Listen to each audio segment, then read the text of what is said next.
Hello Space Engineers, Wellington 6012 here. Welcome back to Hephaestus Prime in Fort Rutherford. Hope everybody is all fit and well. Let's get straight into it. Lots to do, lots to see. So first of all, we'll just have a we'll finish off last episode because I didn't really get as much done as what I needed to get done. So before we get on to today, now you can hear things refining and things assembling, so they're just some more parts, but what I will just do is queue up some of those in there, because I think they take a little while. Now we got gold. Oh no, they're building at a reasonable pace, but yes, very, very healthy on the stocks there, so that's good. I'll just grab some parts. So one of the things is we just need to sort out the Aether. And I'll just grab some parts for that. Just some random parts. And get some of those. And also one of the antennas is broken. Yep. So that's, yeah, so I pulled that in this morning. We'll talk a bit more about the Aether in a second. The ingots, they're looking pretty good. There's the gold, so that's been pulled in. So I think there was some of that on the Aether and that drop pod that I brought in last time. And the old refineries are refining like mad. I'll just grab some hydrogen while I'm here. I did give these a little bit of a top up. So over here in the ores, so the platinum's kind of clogging up the system. It's just taking so long to process. That stone is from an ice mine that's at the end of the tunnel down there under the floor, and the scrap's just from the scrap. So that's what all that is. And then if we come over here, just ignore that. This is part of today's build. The Aether. So let's just talk a little bit about the Aether. Yeah. So I've brought it in. And I've put the projection on it, so it's got a projector built into it, and I've put the projection on it, so it's not a perfect, it's the workshop one, and I think I've made some changes since then, like, say here, put in an extra parachute, but it still is fine for what I'm doing here, repairs, but it's not working properly. This is a problem that I've had with it before, and it seems to be getting worse. So on the intro, which I haven't edited yet, but I'll do the picking up of them, but the actual connecting it back together was quite problematic. It wasn't working that well. It was just, yeah, it's being like individual grids still to a certain extent, and I couldn't get it to sort of do some of its auto stuff. So the merge blocks merged and the connectors connected. But even though that had happened, and it looked like this, accessing through a control panel in here, I could not see any of the blocks in here. So it was though it was still separated. And that just meant the attach timer that sort of triggers and sets things going didn't do stuff, and I had to manually do stuff. And yeah, it was just really a bit of a hassle. So, like, I mean, this is dead, this battery, and that should have gone on to auto recharge when I reconnected it. So the upshot is, and I've had this before, is that essentially if I want to launch it again, I need to reprogram all the timers, relink stuff, and it just takes so long. So I'll probably fly it up manually, but I'm just a bit concerned that something's not going to... There's a lot of automation here to make sure I don't forget things. So yeah, I'll have to I'll have to have a bit of a think about that. But I think we're in a pretty good space. We've got the Martima rocket to take stuff up, and I am planning trips back and forth with that. So, yeah, actually, just going to have a look at that. So that's that. It's probably retired now. Yeah, we'll see how we go. So, gantry. I've just put in the what do you call it? Scaffolding, just to figure out where it's going. So that's not it. That's just scaffolding to figure out where stuff's going, as is that over there. That's just scaffolding. I've moved this stuff here, so the dock for the beast, and yeah, over here the new blocks. So the Heavy Industry DLC released a day or two ago. Yeah, 2 days ago. And yes, I've used the free ones to sort of to good effect here. I think I'm quite happy with that. I'm not purchasing the DLC yet. It is so tempting to purchase it and use it on stuff.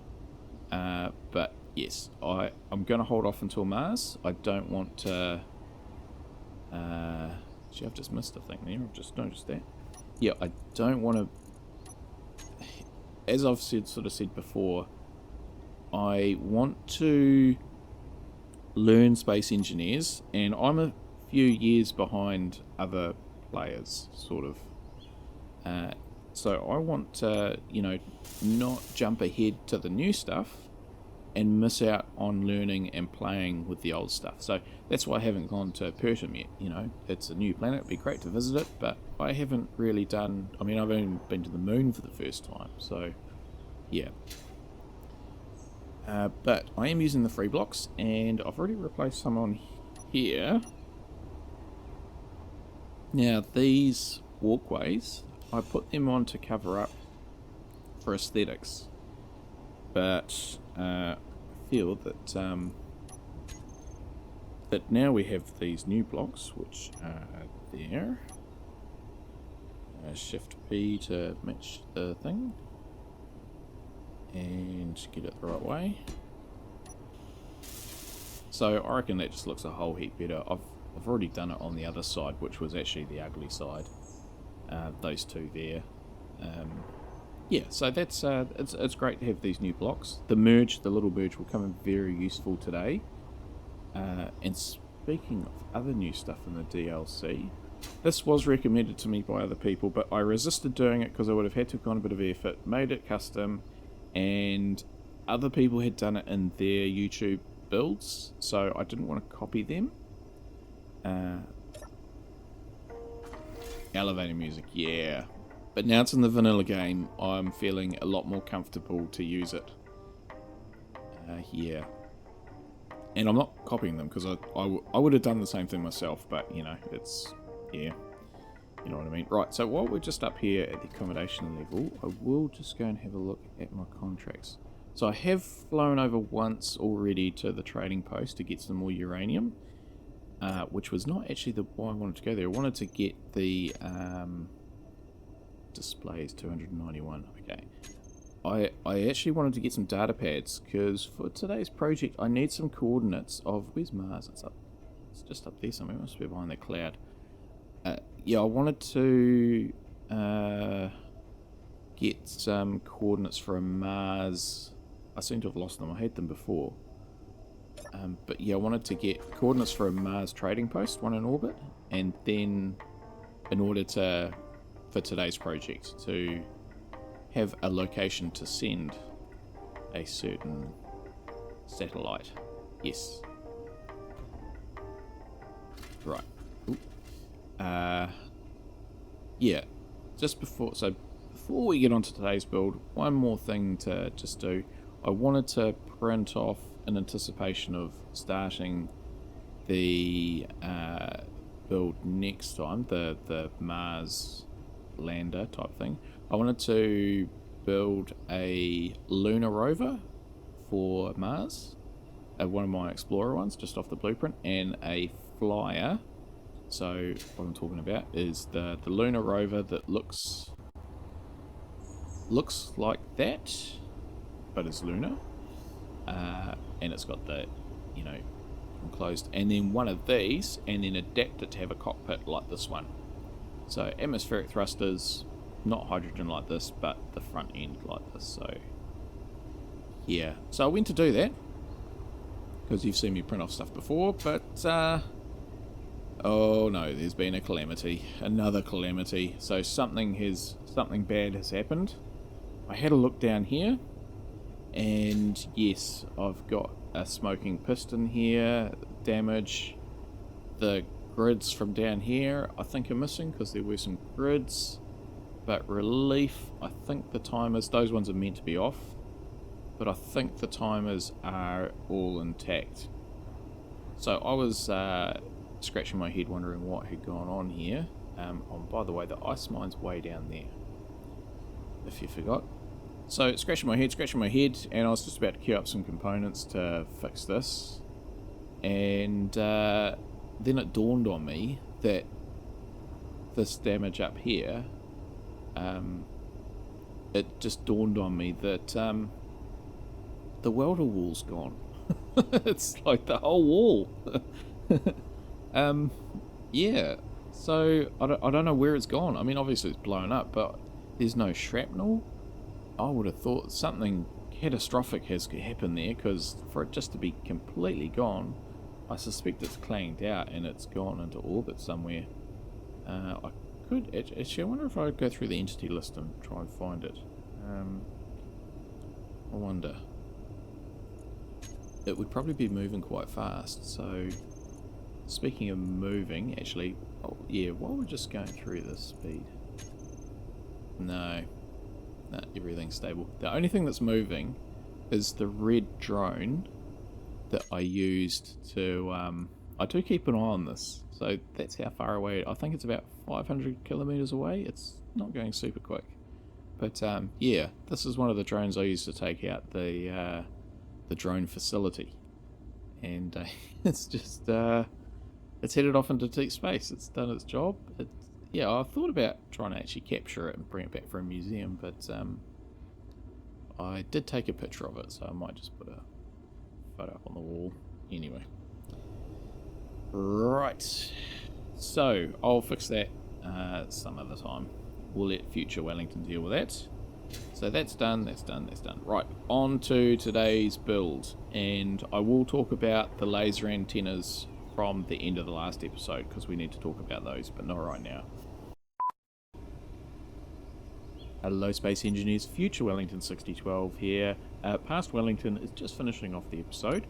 Thought I'd give you a little bit of a heads up that this has been a very complicated build, the most complicated build that I've ever done. It's been super duper clangtastic. I've had to reload several times because I sort of went down the wrong track, and also things exploded. But yes, I have lost an entire weekend doing this build. This tiny little insignificant thing that all fits into the cargo bay. So if the continuity isn't quite there, then that's sort of why. And also, I will not be launching today, so don't expect that we will finish off with a launch, because there's still lots of stuff I've got to sort out. But on with the show, let me hand back to Past Wellington. So this is a suggestion that came through from, just trying to remember, it'll pop up on the screen in a minute. I think it was Sasha Daniels. Yeah, I'll put it up in the edit. Future Wellington can do that. A suggestion that I think is awesome, and that's to send like a Pathfinder type rover up to across to Mars, so I can scout out before I sort of before I get there. So I've been thinking about this, and I reckon it's a really cool little side mission, and before I get onto the really big build of the ship. So I'm keen to do this. Now this is gonna be difficult. I'm going to make it so that it fits in the Manama rocket, and it's going to have 3 stages. So this has kept me awake at night trying to figure out how to do this. So I'm going to fit it in here. It's going to have multiple fold away solar panels and the buggy, and it's also going to have like a booster unit to sort of get it up to speed, which will then drop off and also drop down to the planet. So we're going to have an orbital satellite that's got a laser antenna, solar panels that unfold, the rover itself, which will have a solar panel on top, so it looks like a rover, and a very short range antenna, and then the booster pod that's going to have a little bit of a hydrogen engine to get it up to speed to get to Mars is going to also have an antenna, and that's going to land on the planet as a sort of base transmitter. I hope. I could be biting off more than I can chew here. Ooh, okay. So it's going to be one of the most technical builds, I think. Yeah. Let's go.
Alright, welcome back. It has been a while. So, I've lost just about my entire weekend to this. It has taken me hours and hours and hours. This is, I think, probably the sixth build. So, yes, I've hit the F5 several times. I'll show you why if I can dig them off the editing room floor. Stand by.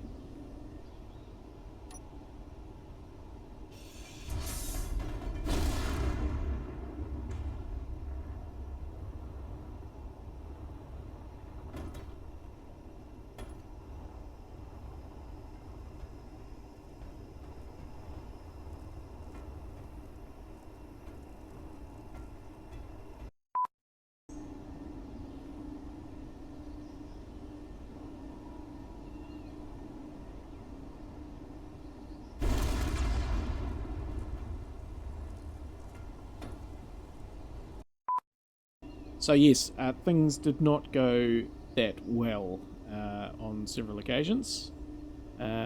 Yes, it's been a battle, this one. It really has. But I've come up with what I think is all right. That's the wrong button there. We'll try that one. All right. So here is just the rover. So we're not even halfway. So yeah.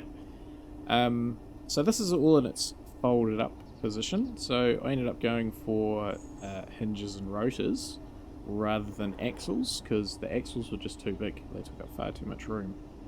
Now, so this will be how it is in satellite mode, and I'm just explaining this now because I think with the rest of it I'm just going to have to do it and then sort of edit it, so I'll probably start doing the montage thing sort of halfway through talking, actually, same as what I did for this bit. And yeah, so there down here there is going to be the sort of booster section, which then becomes the beacon or the booster transmitter on the planet. So it'll be connected to this via this little rotor here, and it will be connected to the satellite section that'll be down here via some blocks going down the middle here. Now those blocks will have things like parachutes and stuff, so they will be actually disposable, so those sections will be jettisoned. So when we get down onto Mars, there'll just be this and a separate piece on the ground, which will be the antenna and then a satellite up in orbit. And the solar panels are going to fold around, so there'll be two solar panels for the antenna booster relay, whatever you want to call it. So they'll be going across here and one across there, and they'll fold open. And then the four solar panels, which will just wrap the whole thing up. So that's going to open like a flower. This will open like a leaf or something. Yeah. So anyway, here it is. It's in its stowed position at the moment, so let's unfold it. So reverse that one, reverse that one. So here is the sort of driving mechanism. So that comes up. So this will unfurl in orbit once it's disconnected from the satellite section. There we go. And yeah, so this can tilt back and forward and can also rotate and extend up and down. So that's quite good. Actually, just looking at it, probably didn't even need to have the piston because, yeah, anyway. And then the wheels, we'll just turn those on, and then the wheels come up, and there's our buggy. So a few batteries and things in there. Got headlights and stuff. Yeah, and there's some timers in there as well. So just put it down on the ground and reverse it, and disconnect you. Back up out of the way. Right, let's have a bit of a play with it. It doesn't seem to work that well on the steel, but it works okay. Works good enough. I managed to turn around 90 degrees anyway. Let's just try a different view. How's that looking? Yeah, it's pretty good. So on the toolbar we've got 1 and 9 is reversing the left and right, 2 and 8 is brakes on the left and right, and 5 in the middle is turning them all on. So there we go.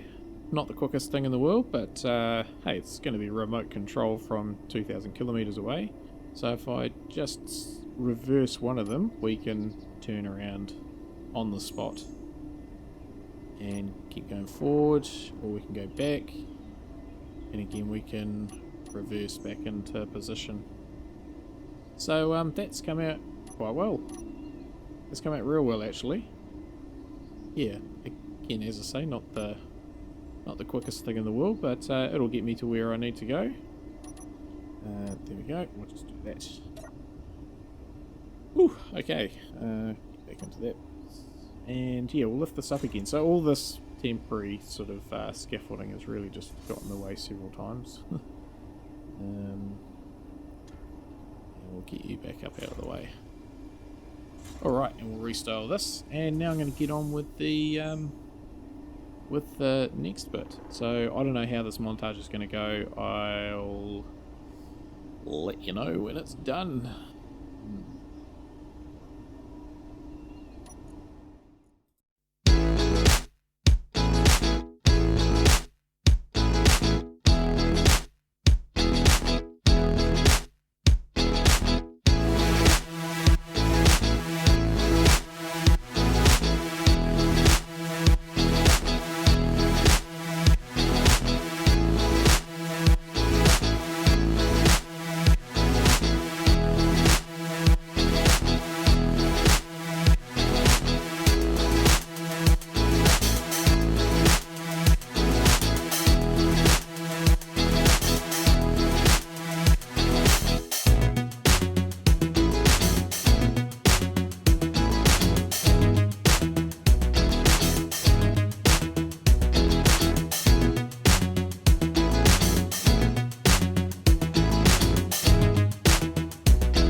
Alrighty, so here we go.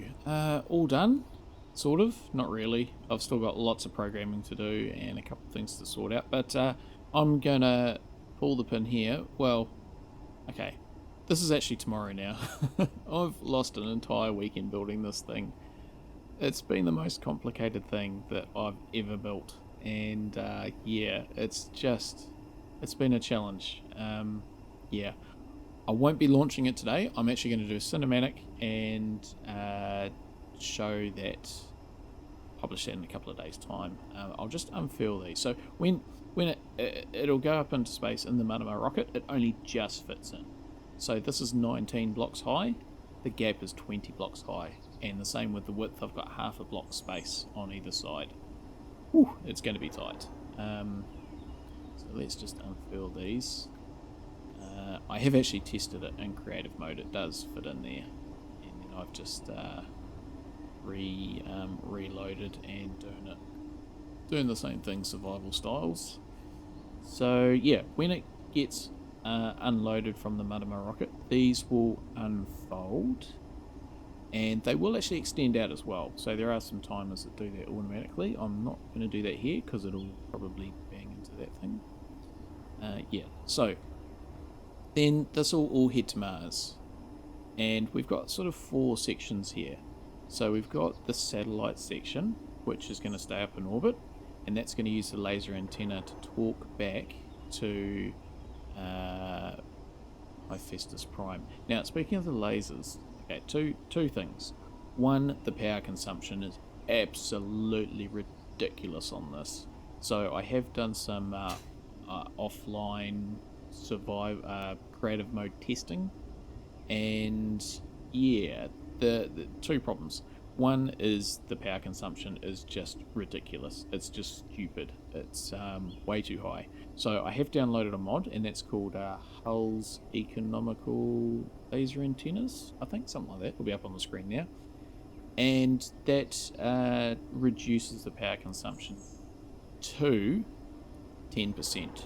So drops it by a factor of 10. Still high power consumption. Like on Mars, this is going to use like 8 or 9 megawatts. So I've had to put a large reactor in there. So that'll be up in orbit. I'm going to have to do the flying and autopilots in such a way that it ends up pointing back to Hephaestus Prime. And it's because it's not going to be able to talk on the way because it's going to have this stuff in the way. So then when it gets there, this needs to automatically move. Now I haven't actually figured this out. I'm either going to use a hinge, which will have to just temporarily attach. I can't, because of the merge, that sort of won't work. So I'll figure out some way to get it out of the way automatically. And yeah, all this section in here is all just temporary stuff. So then when it's split up and I can control this section via antenna from Hephaestus Prime, then just back on the laser antenna. The second problem is that it didn't connect from Mount Rutherford. So all that effort that I spent up at Mount Rutherford was a waste of time because it doesn't work. And the reason it doesn't work, I've managed to figure it out through a little bit of Googling and going through some online comments and trying and testing. Using a ground-based, planet-based laser antenna, when you get a certain distance away from the antenna, the load-in of the planet, the voxel shape changes at distance, and then and what happens is the voxels can actually end up covering up the laser antenna. So basically you need an orbital platform, so it'll connect to the Sirius absolutely fine, but Mount Rutherford, even though it's way up on top of a mountain, doesn't work because of the way that the game loads in the planets. So that's a bit sad, but never mind. So yes, laser antenna. And yeah, so once this section comes off, then that will head down into the Mars atmosphere, and then as it goes, it will it'll unfold these 2 solar panels, and it will release the rover, which that's the rover there, and there's the wheels, so that's the rover section. The only thing that's holding the rover section on is it's connected down here. So not down there, up here. So there's actually sort of in behind here, there's a rotor. I don't know if you can see it. I'll just try and get it. Yeah, there it is. So that's the only thing that's holding this on. But at the same time, what I want to do is, it's not locked at the moment because it'll clang, but that magnetic pad locks and this rotor here comes undone. So then we get this little temporary type setup just stuck to the top of the rover, and that will just unfurl, extend, and that's the parachute hatch. So that way it ends up being up the right way, and once it lands, the sensor will then sense the voxels and trigger this to detach, and that way the mechanism for the parachutes will not be there, so that's not required. The ground-based relay section, so that's this section here, will detach from the temporary part, and I don't know if you can. Oh, I can probably lift it. Can I lift it? No, I can't lift it up. I can't lift it up because it's all attached. So this section here with the extra booster is attached by this rotor. So when this gets jettisoned and it's in free fall, this will get jettisoned, and this is the satellite. So that's not the satellite, the ground station, the ground relay station. So these unfold, twist both sides. They've got magnetic things on the bottom, as does the bottom of this. Okay, so that will stay upright. The antenna pole will come up, and yeah. So I'll do a cinematic and show you how all that works, but yeah, very complicated. So 4 bits. We've got the satellite, we've got the rover, and we've got the ground-based relay, and all the temporary stuff to sort of get it there. Woo. Yeah, it's been a mission. Right, so let's fold this up and see if we can't get it on board the Marama rocket, and that will be us for today. So with that, as I say, I'll do a cinematic in a couple of days' time, and yeah, until then, thanks everybody for watching today. Hope you did enjoy it, and until next time, stay safe out there everybody. Have a good one.